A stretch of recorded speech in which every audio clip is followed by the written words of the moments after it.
Hello po ulit sa inyong lahat mga kaibigan. Ito po muli ang inyong coach PD Master Daniel Causo. Welcome po ulit sa aking YouTube channel. Sa video na to, itutuloy natin ang ating series na Pinoy Master Notable Game. At ang ating Master natin feature ngayon ay walang iba kundi ang kasalukuyang pong #1 Filipino chess player. According po ito sa April 1, 2020 PD rating list na si Grandmaster Julio Catalino Sadora. Ayan, mas kilala po siya sa tawag na Ino. Si Ino po ay ngayon kasalukuyan nakatira sa USA.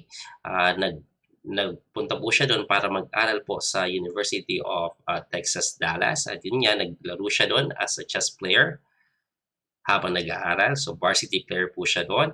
At ngayon tapos na po siya ng college. Siya po ay nagtatrabaho naman sa aking pagkakaalam bilang isang coach sa University of Texas at Dallas. So ngayon po doon siya naka-base sa Dallas, Texas kasama po ng kanyang pamilya at ng kanyang asawa at anak. Yun. So very excited po ako sa video na to dahil nung tinanong ko po si Ino about sa kanyang notable game, nagpadala po siya ng 3 games. At lahat po ng games talaga napakagaganda. No? So ito po ang unahin kong games na ipakita sa inyo. Yung game niya kay FIDE Master Nguyen An Coy ng Vietnam na ginanap po sa PIP HD Bank 2015 sa Ho Chi Minh City, Vietnam. Yan, so naglaban po sila ni An Coy round 1. Si An Coy po, para sa inyong kaalaman, ay kinukonsider na prodigy or rising star nung oras na to, no? Si An Coy ay 13 years old pa lang pero FIDE Master na siya. At talaga namang napatunayan niya talaga na siya ay malupit na player dahil last year, 2019, at the age of 17, nakuha niya na po yung kanyang Grandmaster title. So, malupit talaga na bata. Yan. So, natutuwa ako dito sa mga games na ni GME, no? Dahil bukod po sa malulupit na, nilagyan niya po ito ng annotation niya mismo. So may konting istorya to kung ano yung nangyayari during the game o kung ano yung mga iniisip nila. Ayan, so muli po, bago po ulit ako magsimula sa pag-a-analyze ng laro, ako po'y muling hingi ng inyong suporta na kung maaari ay i-subscribe niyo po yung aking channel, lalo-lalo na sa mga bago. At i-hit niyo na din po yung notification bell para ma-update po kayo every time mag-upload ako ng bagong video. So ayan, simulan na po natin. So sa game po nila, white po si Nguyen An Coy at ang tinira niya po ay d4. And then, Ino replied with knight f6. So knight f6 po yung pinaka-flexible na approach dahil wala pang pawn structure na pinapakita eh. So maraming pwede maging setup. So after knight f6, common na tira dito c4. And then Ino played e6. Ayan. So medyo pwede na itong maging nimso in dyan, no? Pag nag-knight c3. Kaso, ang tinira po ng white ay hindi knight c3, kundi knight f3. Ayan, ang knight f3 po, ito po yung anti-nimso. Pwede po itong mapunta sa Catalan or pwede din matranspose sa Slav, depende sa ititira pa rin. So, dito ang tinira po ni Ino ay d5. And then, white played knight c3. Yun. So, kung nag-g3 po dito, yung white, ito po yung tinatawag nila Catalan. Yan, yung g3. Pero ang tinira nga po ay knight c3. Ito, malamang sa malang matranspose to sa Slav o semi-Slav. So after knight c3, black played c6. Ayan, semi-Slav na nga. And then e3 was played. Knight b d7. And then queen c2. Ayan, after Queen C2, eto pong Queen C2 na to, na cover ko na po ito sa isa kong video na Notable Games. Sa Notable Games po ni Grandmaster Mark Paragua, white po siya. At ang tinira po ng kalaban ni Mark, Bishop D6, yun din po yung tinira ni Ino. And ang pinagkaiba lang, dito po kasi nag-B3 si An Coy. Pero si Mark, ang tinira niya po is G4. May very aggressive na G4. So tuloy natin. So B3, and then after B3, black castle, so di niya yan. Bishop e2, develop. Queen e7, ayan, ang Queen e7, idea talaga yan. Kaya nagbi-Bishop d6 sa simula, Queen e7 kasunod, preparation yan para sa possible e5 later on. No? At dito nga, ang tinira ng white after Queen e7 ay castling. Ayan, so after castling, before the game, ni-review na ni Ino yung laro ni Ankoy. So may nakita siyang isang game ni Ankoy very recent at tinagpas po ni Ankoy ay isang Grandmaster. Ang tinira po ng Grandmaster na yun ay Rook E8. Ayan, so pagka Rook E8, nung inaaral ni Ino yung game ni Ankoy, sobrang lupit ng bata ko na si Ankoy kung na magdala ng posisyon na to, no? At yun nga, inubos niya yung isang 2,500 na Grandmaster. Kaya syempre, si Ino hindi naman papayag na maagrabyado o papasok na lang basta-basta sa isang linya. Kaya ang ginawa niya, lumiskarte siya dito, instead na mag-Rook E8 siya, nag-B6 lang siya. So, nilihis niya lang ng konti sa linya na kabisado ng bata. Ayan. So, after B6, white played Bishop B2, and then black played Bishop B7. So, kinukumpleto lang nila yung development nila. Rook A D1, ayan. Kinokontrol yung possible open file kasi pwede ma-open yung file na D dito eh. And then, Ino played Rook F E8. Siya naman, possible mag-E5, so ma-open yung E5, kaya nilagay niya yung tore niya doon. Ayan. And then, white played Rook F E1, and then black played Rook D8. So, pareho sila, kumpleto na yung development. Nilagay na yung major pieces sa tamang square, yung dalawang tore. Ayan. So, dito po, ang tinira po ng white ay Bishop F1. So, inilihis niya lang ng konti yung bishop kasi nakaharang yan. In case na babuksan kasi, at least hindi na nakaharang yung bishop sa file, no? At dito nga, ang tinira na ni Ino ay E5. Yun. So, according po to Ino, tingin niya talaga E5 is one way, best way actually to equalize this position. At totoo po yun. Kasi dito, example, kinapture niya yan, knight takes ka lang, knight takes, bishop takes, pawn takes, and then pawn takes. Yan, eto, may pagka equal na to. Kung titingnan, parang isolated pawn, pero hindi naman ganun kasagwayan kasi hindi siya ganun kadali-dali ma-atake. No? Kaya equal lang ito. According nga sa engine, equal ito. At kaso hindi po kinapture yung E5. So after E5 po, ang tinira po ni Ankoy ay CX D5. Yun. So medyo interesting yung approach niya. Siguro iniisip niya, ka-capture lang dito, tapos matatranspose din eventually, no? Pag kinapture, then capture din. So, transpose sa una ko pinakita na line, which is equal. Kaso, si Ino po, hindi niya pinasok yung ganun. So, Grandmaster kasi ito eh. So, pag nakita na may konting diferensya, ginagawan talaga nila paraan para mapagulo o maging komplikado man lang yung posisyon at hindi mauwi sa draw. Kasi naghahabol talaga ng panalo yung mga yan pag ganito na yung kalaban nila ay PD Master lang. Automatic, hahabol silang panalo. So dito po, ang nakita niya na tira ay E4. So yun, ang lupit ng E4, medyo gumulo-gulo na. Dahil pagka E4 kasi, ang tinira ng white ay DXC6. Yun, tama naman kasi hindi na kailangan iwas ng knight, kumapture siya ng pawn kasi pagka-capture niya, hanging pa rin naman yung dalawang bishop. Ayan, so Ino captured on F3. At dito na nga, kumapture ang white sa B7. So, inuna niya yung B7. Ngayon, may panggulo pa na pawn dito mamaya. No? 2 pawns up na dito yung white. No?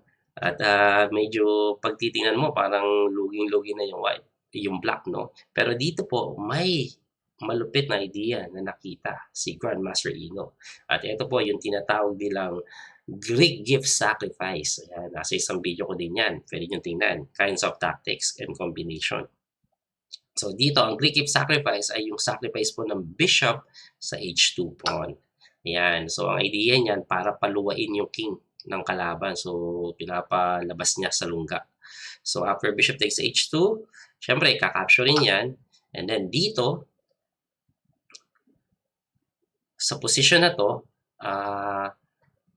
nag-isip talaga ng mabuti ang ating pambato na si Grandmaster Ino. No? Kasi merong check dito na tira na G4, kaya lang may mga depense. Actually, nakita nga ni Ino after the game, no, nung ina-analyze niya na to, nalaro na pala ito dati at, pagka knight G4, ang ending natalo po yung black. Ang nangyari ganito, nag-king move, tumira ng queen doon, kinapture lang yung pawn, queen H5, E4, rook E6, yun, tumakbo yung king, nakalaya yung king, eventually natalo po yung black at nanalo yung white. So, yung knight G4 po, hindi ganun kagad na natira. Kaya nag-isip talaga si Ino kung ano yung magandang bitiwan na tira dito, no? At kakaisip niya nga, may nakita siyang malupit na novelty.